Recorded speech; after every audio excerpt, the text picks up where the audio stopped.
हमारे प्रधानमंत्री जी कहते हैं कि साहब हम कपड़े देख के पहचान लेते हैं, तो इसका मतलब वो पहचान लेते हैं कौन हिंदू है कौन मुसलमान है, और ये बात वो जाके झारखंड के चुनाव में बोलते हैं और उत्तर प्रदेश के चुनाव में जाके कहते हैं कि भाइयों और बहनों बताओ, अगर गांव-गांव में कब्रिस्तान है तो शमशान होना चाहिए कि नहीं होना चाहिए?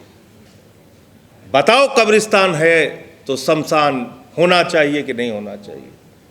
बताओ, कब्रिस्तान है तो शमशान होना चाहिए कि नहीं होना चाहिए? और पब्लिक कह रही होना चाहिए, होना चाहिए। स्कूल नहीं होना चाहिए, अस्पताल नहीं होना चाहिए, सड़कें नहीं होनी चाहिए, पीने का साफ पानी नहीं होना चाहिए, लेकिन गांव-गांव में शमशान होना चाहिए। ये कौन बोल रहा है? हमारा प्रधानमंत्री। और उसके साथ लोग कह रहे हैं हाँ हाँ साहब होना चाहिए, होना चाहिए। तो नफरत कितनी परोसी जा रही है और कितनी दिमाग में डाली जा रही है, ये तो कल्पना से भी परे है।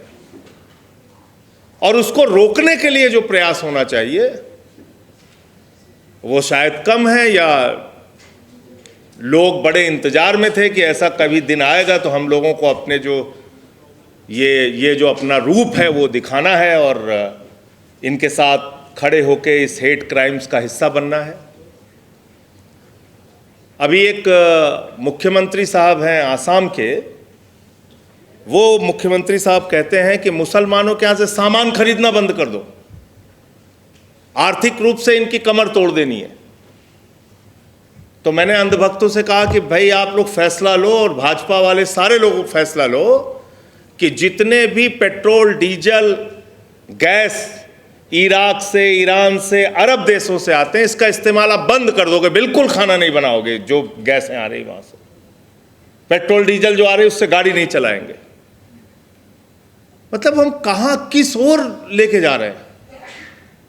दुनिया भर की विकास की बातें होती हैं, तरक्की की बातें होती हैं, देश कहां से कहां, चीन कहां से कहां पहुंच रहा है, और हम लगे हुए नाली से गैस से चाय बनाने में। अभी बंगाल का रिजल्ट आया है, फिर से पूरे देश में वाह वाह साहब, वाह वाह साहब, क्या कमाल हो गया साहब। अब वो बंगाल का रिजल्ट क्यों आया, कैसे आया, वो सारी बातें पीछे हो गई। सुप्रीम कोर्ट कह रहा है भाई 27 लाख वोटर्स हैं ना, अगली बार दे देना, इसमें क्या है, क्या प्रॉब्लम है, अगली बार दे देना वोट। सुप्रीम कोर्ट देश का कह रहा है। चुनाव आयोग का नियम है वोटर लिस्ट फाइनल नहीं हो जाए तो चुनाव की तारीखें आप डिक्लेयर नहीं कर सकते। चुनाव डिक्लेयर भी हुआ, 27 लाख लोग वोट करने से वंचित भी रह गए, और फाइनल वोटर लिस्ट के बाद 6 लाख और नए वोटर जोड़ दिए गए। कहां से वो आया इसका भी कोई पता नहीं। लेकिन आज क्योंकि परिणाम आ गया एक तरफा भारतीय जनता पार्टी के पक्ष में, तो फिर वो महामानव है, सारी चीजें ठीक है, चल रहा है। तो इसके माध्यम बहुत हैं। ये हेट क्राइम्स हो क्यों रहा है, इसके सैकड़ों हजारों तरीके हैं। उन सारे तरीकों को रोकने के ऊपर हम लोगों को रणनीति बनानी होगी और काम करना होगा। सबसे बड़ा हेट क्राइम्स फैलाने का माध्यम आज की तारीख में है गोदी मीडिया।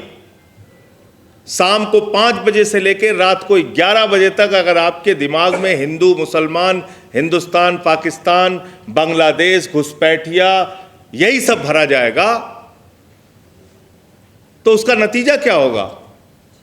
उसका नतीजा यही होगा, चर्च के सामने हनुमान चालीसा पढ़ा जाएगा, मस्जिद के सामने रामचरितमानस पढ़ी जाएगी, पकड़ पकड़ के लोगों को मुसलमान होने के नाते कभी नमाज पढ़ते वक्त पकड़ के मारो, कभी लिंचिंग करके उनकी हत्या कर दो। घटनाएं होंगी, लेकिन अगर आप गोदी मीडिया का काम देखिए तो वो बिल्कुल योजनाबद्ध तरीके से इन चीज़ों को, नफरत को परोसती हैं, घर घर में फैलाने का काम करती हैं। आरएसएस है ही है इतना बड़ा संगठन पूरे देश में, वो इस नफरत को फैलाने का काम करता है। दिन भर आपको व्हाट्सएप का एक माध्यम है, उस माध्यम से तमाम नफरती मैसेज आपके मोबाइल पे पहुंच रहे हैं।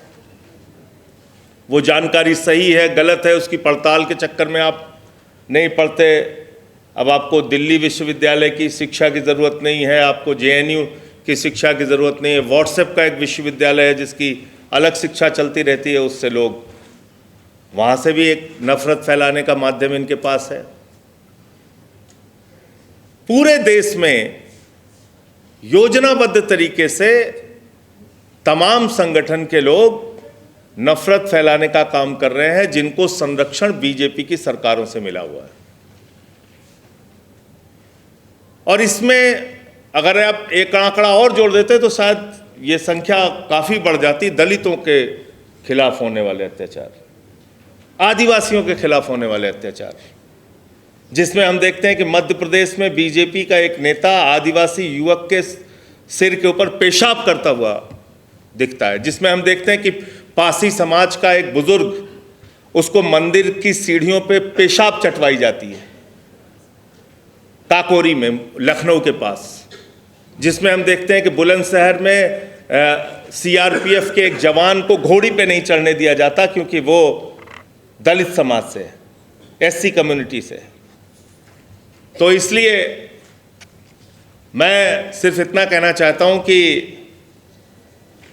आज नतीजे राज्य दर राज्य आएंगे, जश्न मनाए जाएंगे, महामानव की उपलब्धियां गिनाई जाएंगी, लेकिन इन सब के बीच ये हेट क्राइम्स, ये नफ़रत का बाजार जो पूरे देश में चल रहा है और जो नफ़रत परोसी जा रही है, उसको रोकने के लिए क्या करना है, उसके बारे में हम लोग ऐसे कार्यक्रमों में आके जानकारियां लेते हैं, अच्छी बात है, लेकिन उसको रोकने के लिए आगे क्या करना है उसकी रणनीति भी बनाना चाहिए। और उसमें जो मेरी भूमिका हो सकती है, जैसे मैं किसी भी तरीके से आपके काम आ सकता हूं तो मैं हाजिर हूँ। इतनी और दंगों के बारे में गृह राज्य मंत्री जी के द्वारा उपलब्ध कराया गया डाटा है, वो इससे कई गुना ज़्यादा है। जो सरकारी आंकड़ा है वो इससे कई गुना ज़्यादा है, वो मैं आपको दे दूंगा। तो उसमें कौन सी जानकारी आपसे कहाँ रह गई? आपने, जाहिर सी बात है, जो बहुत पब्लिक में होंगी चीज़ें उनको आपने खाली हेट क्राइम्स में यहाँ लिखा है, लेकिन जो सरकारी आंकड़ा है वो इस आंकड़े से कई गुना ज़्यादा है। दंगों के आंकड़े, हेट क्राइम्स के आंकड़े, तो वो लेकिन वो चालाकी ये करते हैं कि वो ये नहीं दिखाते कि साहब किसी ने दाढ़ी रखी थी इसलिए उसको मार दिया गया, या कहीं चर्च पे हमला हुआ, या क्रिश्चियन है कोई तो उसको टारगेट करके मारा गया, या सिख है कोई तो उसको टारगेट करके मारा गया। ये नहीं दिखाते। मोटे मोटे तौर पे दंगों के आंकड़े, इस तरह की वारदात के बारे में वो जानकारी देते हैं। अब सवाल ये है कि इसको आपने इसमें लिखा है कि प्राइम मिनिस्टर के स्पीचेस से हेट क्राइम्स कितना बढ़ता है, चीफ मिनिस्टर के स्पीचेस से हेट क्राइम्स कितना बढ़ता है।